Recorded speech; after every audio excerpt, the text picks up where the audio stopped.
Subscribe now and press the bell icon. Never miss an update. नमस्कार साथियों, स्वागत करता हूं सबका एक बार फिर से इस YouTube चैनल पर जिसका नाम है स्टडी विद पीएन लोधा।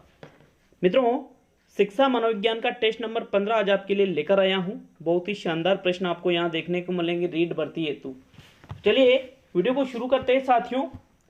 आपका प्रथम प्रश्न आता है, एक बालक में वह प्रेरक जो उसके वातावरण के संपर्क में आने से होता है, जन्मजात प्रेरक, प्राकृतिक प्रेरक, अर्जित प्रेरक और शिक्षक प्रेरक। तो साथियों, इसका जो सही आंसर है वो रहेगा आपका विकल्प नंबर 3, अर्जित प्रेरक उसको कहा जाता है।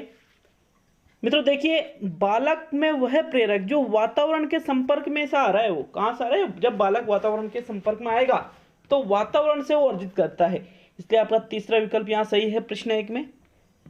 प्रश्न 2 इसका आता है मित्रों, वे बालक जो रटते हैं उनमें बुद्धि का विकास नहीं हो पाता है। इस बात का विवेक नहीं होता क्या जरूरी है और क्या गैर जरूरी है, या उनमें मौलिक चिंतन की शक्ति पैदा नहीं होती है, या उनके लिए परीक्षा पास कर पाना कठिन नहीं होता है। तो साथियों, इसका जो सही आंसर है वो रहेगा इसका विकल्प नंबर 3, उनमें मौलिक चिंतन की शक्ति पैदा नहीं होती है। जो बालक ज़्यादा रटते हैं वो मौलिक चिंतन उनमें नहीं पाया जाता है। मित्रों, तीसरा विकल्प सही है। साथियों, कुछ ही देर बाद आपके सामाजिक और पर्यावरण दोनों की शिक्षण विधियों की जो क्लास है, जो कल से शुरू की थी, वो भी मैं अपलोड कर दूंगा। बिल्कुल 15 मिनट बाद या आधे घंटे बाद आपके दोनों वीडियो आ जाएंगे साथियों, तो उनको जरूर देखना। मैं आपसे कहना चाहूँगा साथियों, विशेष तौर पर इस बात को सुन लीजिए आप कि सामाजिक और पर्यावरण की जो शिक्षण विधियाँ हैं वो एक दूसरे से रिलेटेड है। तो जो सोचते हैं कि मेरे तो सामाजिक है तो मैं पर्यावरण की टीचिंग मेथड क्यों पढूं, और कोई सोचता है कि मेरे पर्यावरण है तो मैं सामाजिक की टीचिंग मेथड क्यों पढूं, लेकिन दोनों की विधियां एक दूसरे से कनेक्टेड होती है साथियों, ये एक दूसरे पर ही ये आधारित होती है। इसलिए सामाजिक वाले पर्यावरण की और पर्यावरण वाले सामाजिक की टीचिंग मेथड जरूर हल करें। प्रश्न 3 देखेंगे, सीखने का प्रयत्न एवं त्रुटि सिद्धांत किसके द्वारा विकसित किया गया? पोलार्ड, जीन पियाजे, थॉर्नडाइक और स्किनर। तो साथियों, सीखने का जो प्रयत्न एवं त्रुटि सिद्धांत है ये किसने दिया था? थॉर्नडाइक ने दिया था। प्रयत्न एवं त्रुटि का सिद्धांत ये आप सभी को मालूम होगा ये क्वेश्चन। तो विकल्प नंबर 3 आपका सही है प्रश्न 3 में। मित्रों, नेक्स्ट प्रश्न नंबर 4, जब बालक दूसरों के कार्य या व्यवहार को देखकर उसी की तरह कार्य करते हैं तो इस क्रिया को क्या कहते हैं? इसको प्रेरणा कहते हैं, मूल प्रवृत्ति कहते हैं, अनुकरण कहते हैं, या बुद्धि कहते हैं। तो साथियों देखिए, प्रश्न क्या पूछ रहा है आपसे कि बालक दूसरों के कार्य या व्यवहार को देखकर उसी तरह कार्य कर रहे हैं तो इसको अनुकरण कहा जाता है। क्या कहा जाता है? अनुकरण। मतलब बालक जब किसी को व्यवहार करते हुए देखता है और उसके जैसा ही वो व्यवहार करता है तो उसको क्या कहा जाता है? अनुकरण कहा जाता है। साथियों, यहाँ पर भी आपका तीसरा विकल्प सही है। प्रश्न 5 देखेंगे, वंचित रूप से पिछड़े बालकों के अंतर्गत निम्न में से कौन से बालक आते हैं? तो विकल्प है अंध व अपंग बालक, मंद बुद्धि व हकलाने वाले बालक, पूर्ण बधिर या आंशिक बधिर बालक, या उपयुक्त सभी। तो साथियों देखिए, वंचित रूप से पिछड़े बालकों के अंतर्गत ये सभी प्रकार के बालक आ जाते हैं। अतः यहाँ पर आपका कौन सा विकल्प सही रहेगा साथियों? आपका चौथा विकल्प प्रश्न नंबर 5 में बिल्कुल सही रहेगा। नेक्स्ट प्रश्न नंबर 6 पे चलेंगे साथियों। आपका जो 6ठा प्रश्न है, किसी बालक में जो प्रेरक जो सामाजिक आदर्शों, स्थितियों, संबंधों आदि के कारण से उत्पन्न होते हैं वे कहलाते हैं। क्या कहा जाता है उनको? आदर्श प्रेरक, अर्जित प्रेरक, सामाजिक प्रेरक, या जन्मजात प्रेरक। तो साथियों, जन्मजात तो बिल्कुल यहाँ हट ही जाता है। अब देखिए 3 विकल्प बचे, अर्जित, आदर्श और सामाजिक। तो साथियों, कोई बालक है उसमें जो प्रेरक सामाजिक आदर्शों से, स्थितियों से, संबंधों से आदि के कारण से उत्पन्न होते हैं वो आपका तीसरा विकल्प सही रहेगा, सामाजिक प्रेरक। विकल्प नंबर 3 आपका यहाँ पर सही है साथियों प्रश्न नंबर 6 में। नेक्स्ट प्रश्न नंबर 7 पे चलेंगे साथियों। आपके 7वां प्रश्न आता है, अधिगम की दृष्टि से प्रेरणा का संबंध किस प्रकार की उत्तेजना से है?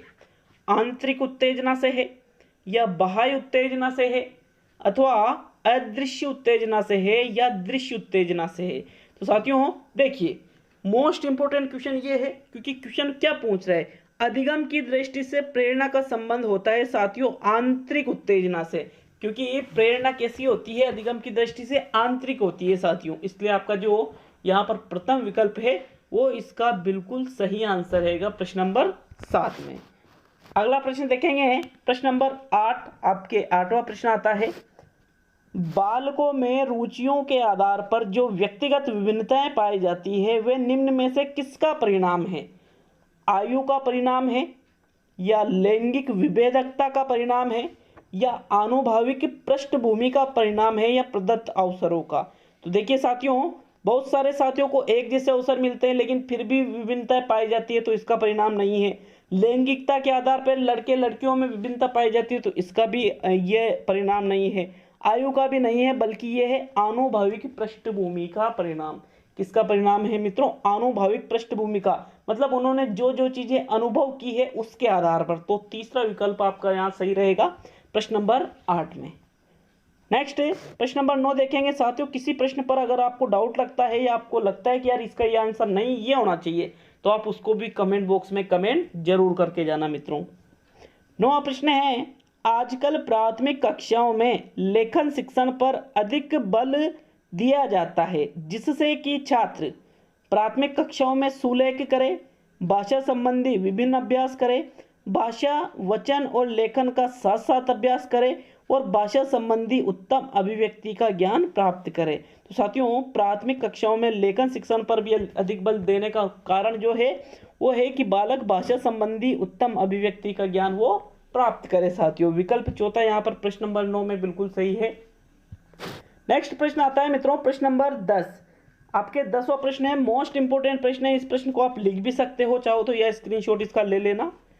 जब बालक लगभग 2 से 3 वर्ष का हो जाता है तो बालक में सामूहिक खेलों के प्रति एक संतीकरण उत्पन्न होने लगता है। इसका अर्थ यह है कि बालक अन्य बालकों के साथ खेलना पसंद नहीं करता, अन्य बालकों के साथ समूह में सक्रिय हो जाता है या उन कार्यों को दोहराता है जिन्हें अन्य बालक खेल के दौरान कर रहे होते हैं, या उपरोक्त सभी। तो साथियों, संतीकरण का यहाँ पर आपको अर्थ बताना है और इसका जो राइट आंसर है साथियों वो आपका है विकल्प नंबर 3।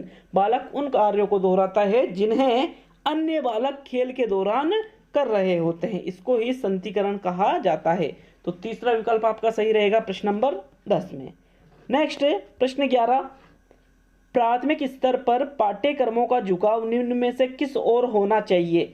विषय वस्तु की ओर होना चाहिए, संपूर्ण विषयों का समाधिकार चेष्टा की ओर होना चाहिए, समाज में होने वाली क्रियाओं के प्रति विकास की ओर होना चाहिए, या फिर बाल अभिवृद्धि के समस्त पक्षों की ओर होना चाहिए? तो साथियों, प्राथमिक स्तर पर पाठ्यक्रमों का झुकाव बाल अभिवृद्धि के समस्त पक्षों की ओर होना चाहिए। समस्त पक्ष, सभी चीजें इसके अंतर्गत आ जाती है। तो चौथा विकल्प, समस्त पक्ष का मतलब यह है बाल अभिवृद्धि के संबंध में शारीरिक हो, मानसिक हो, सामाजिक हो, कोई सा भी पक्ष हो साथियों। तो चौथा विकल्प इस प्रकार प्रश्न 11 का सही है। नेक्स्ट प्रश्न नंबर 12 देखेंगे, निम्न में से किसके द्वारा एक बालक के विकास का निर्धारण किया जाता है? तो साथियों, ये भी अच्छा खासा बहुत इंपॉर्टेंट प्रश्न है कि बालक के विकास का निर्धारण किसके द्वारा किया जाता है? बालक की आनुवांशिक संरचना द्वारा, या बालक की आनुवांशिकता तथा वातावरण दोनों की जटिल संरचना द्वारा, या बालक संबंधी वातावरणीय दबावों द्वारा जिन पर शिक्षक का कोई नियंत्रण नहीं होता, या बालक संबंधी उन वातावरणीय दबावों द्वारा जो विद्यालय द्वारा नियंत्रित किए जा सकते हैं। तो साथियों, बालक के विकास का निर्धारण यहाँ पर किया जाता है बालक की आनुवांशिकता तथा वातावरण दोनों की जो जटिल संरचना है इनके द्वारा ही बालक के विकास का निर्धारण किया जाता है। तो यहाँ पर आपका विकल्प नंबर 2 सही है मित्रों प्रश्न नंबर 12 में। नेक्स्ट प्रश्न 13 देखेंगे, सामाजिक समायोजन में उत्पन्न होने वाली कठिनाई है। समय पूर्व परिपक्व होने वाले बालक में ये कठिनाई आती है, या आयु के पश्चात परिपक्वता प्राप्त करने वाले बालक में, अथवा आयु के पश्चात परिपक्वता प्राप्त करने वाली लड़की में, या आयु पूर्व परिपक्व होने वाली लड़की में। तो लड़की आएगी, मतलब लड़कों के भी तो होती है ये कठिनाई, तो इसलिए तीसरा चौथा विकल्प तो गलत हो गया साथियों। इसका राइट आंसर है दूसरा विकल्प, आयु के पश्चात परिपक्वता प्राप्त करने वाले बालक में सामाजिक समायोजन में उत्पन्न होने वाली कठिनाई जरूर आती है साथियों, क्योंकि परिपक्व होने के बाद भी उसमें समायोजन में कठिनाई जरूर आती है। तो दूसरा विकल्प आपका सही है यहाँ पर। मित्रों, प्रश्न नंबर 13 में प्रथम विकल्प इसलिए गलत है क्योंकि जो समय पूर्व ही परिपक्व हो गया तो वो तो समायोजन कर सकता है, वहां पर उसको कठिनाई क्यों आएगी। तो इसलिए आपका पहला विकल्प यहाँ सही नहीं है, दूसरा विकल्प सही है। नेक्स्ट प्रश्न नंबर 14 देखेंगे। प्रतिभावान बालकों की पहचान कैसे की जा सकती है? बुद्धि परीक्षण के द्वारा आप इनकी पहचान कर सकते हो, या अभिरुचि परीक्षण द्वारा भी इनकी पहचान कर सकते हो, अथवा उपलब्धि परीक्षण द्वारा, या उपरोक्त सभी के द्वारा। तो मित्रों, इन सभी के द्वारा आप प्रतिभावान बालकों की पहचान कर सकते हो। चौथा विकल्प यहाँ पर आपका बिल्कुल सही रहेगा साथियों। आज का अंतिम प्रश्न नंबर 15 देखेंगे, लेकिन वीडियो अच्छा लगता है तो लाइक और शेयर कर दिया करो और चैनल को सब्सक्राइब करके हमें सपोर्ट जरूर कर दिया करो साथियों। आज का अंतिम प्रश्न नंबर 15 देखेंगे। कक्ष में शिक्षण का परिणाम निम्न में से क्या होना चाहिए? विद्यार्थियों के दृष्टिकोण में परिवर्तन आना, सूचनाओं को एकत्रित करना, सेवा नियुक्ति की क्षमता का विकास करना, या खेल कूद में भाग लेने की योग्यता का विकसित होना। तो साथियों, कक्ष में जो शिक्षण होता है उसका परिणाम होना चाहिए विद्यार्थियों के दृष्टिकोण में परिवर्तन आना। प्रथम विकल्प यहाँ पर आपका सही है मित्रों। तो कमेंट करके जाए टेस्ट पेपर कैसा लगा। थोड़े अलग टाइप के ये प्रश्न लेकर आया हूँ, जो हर बार प्रश्न लाता हूँ वैसे ये प्रश्न आज के नहीं थे साथियों, क्योंकि इस सभी तरह के क्वेश्चन यहाँ पर मैं आपको प्रोवाइड करवाऊंगा। इसलिए यूँ मान के चलिए कि आपको विभिन्नताएं देखने को मिलेगी ही मिलेगी हर टेस्ट में। मित्रों, किसी प्रश्न पर डाउट हो तो जरूर कमेंट करें। मिलते हैं साथियों अगले वीडियो में। बहुत बहुत धन्यवाद साथियों वीडियो को पूरा देखने के लिए।